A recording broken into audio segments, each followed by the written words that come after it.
Thank you very much, Waziri. Our guest of honor today, Your Excellency, the President of the Republic of Kenya, the Deputy President of the Republic of Kenya, all devolution stakeholders present. Your Excellency, before I make my remarks, allow me just to introduce the champions this year, who are the senators, and I want to ask them to be upstanding so that you can see that these were the champions this year. Let's give a round of applause to them. Thank you so much, and you can see the turnout is good. It was not very easy, Your Excellency, yesterday, but what I learned is that when you are determined and focused, you achieve what you want. There were distractors, you know, we went through a lot of troubles to win this match. There were even attempts to rig us out, but Your Excellency, we remained focused.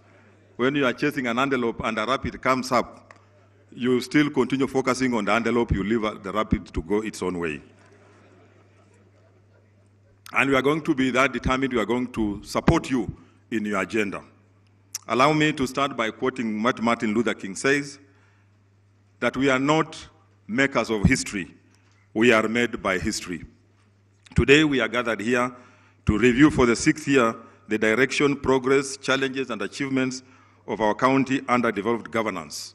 It is my sincere belief that with all challenges and shortfalls, no county can be said to have become worse from devolved governance.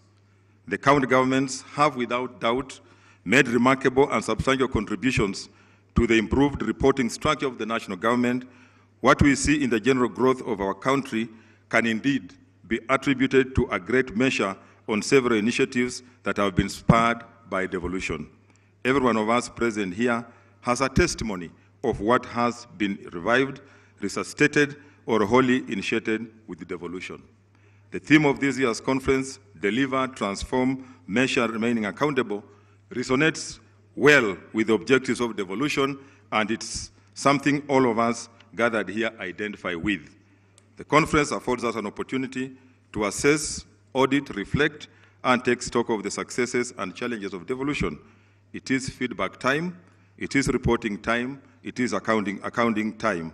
It's a time to compare notes and learn from each other, and more importantly, it is time to listen and learn what has worked and what needs to be done for the better implementation of devolution. Your Excellency, distinguished ladies and gentlemen, we must fight corruption at all levels. We must acknowledge the symbiotic relationship between the legislature and the executive. We must stop the faulty propagation of unnecessary sovereignty for both. In reality, separation of powers is institutionally desirable, but for functionality across institutions, we must remain cognizant of the end result, which is service delivery for the mwananchi. So the government is one organic unit, and its arms must work in cooperation and collaboration. As a Senate, we are embracing our role with greater enthusiasm, and that is why we have adopted the Senate Mashinani. We want to take the Senate to the people.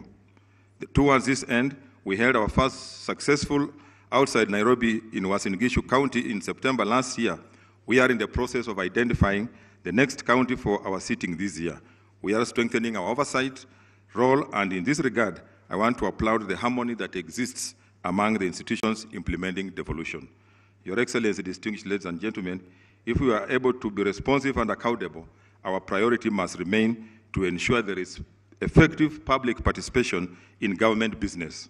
It is our desire as the Senate of the Republic to see that all programs are initiated through consultation consensually agreed upon by the majority of our key stakeholders. That is why we have prioritized the Public Participation Bill, which will not only ensure that local projects are collectively and legitimately identified by the electorate, but their implementation achieves the highest impact. Public participation has to genuinely reflect and incorporate public input, resonate with the aspirations of the publics, be shielded from the elite capture, and cease to be a mere ritual. It should be collective, inclusive, and on a need-based execution.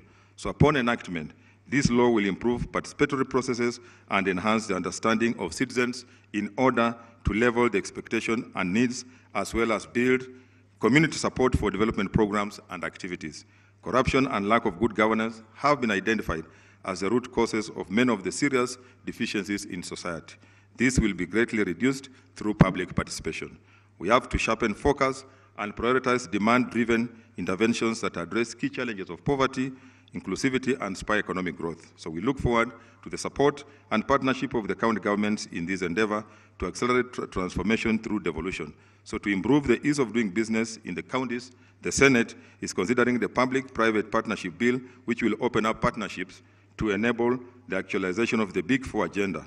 So we have also passed the Assumption of Office bill to ensure seamless transition in county governments.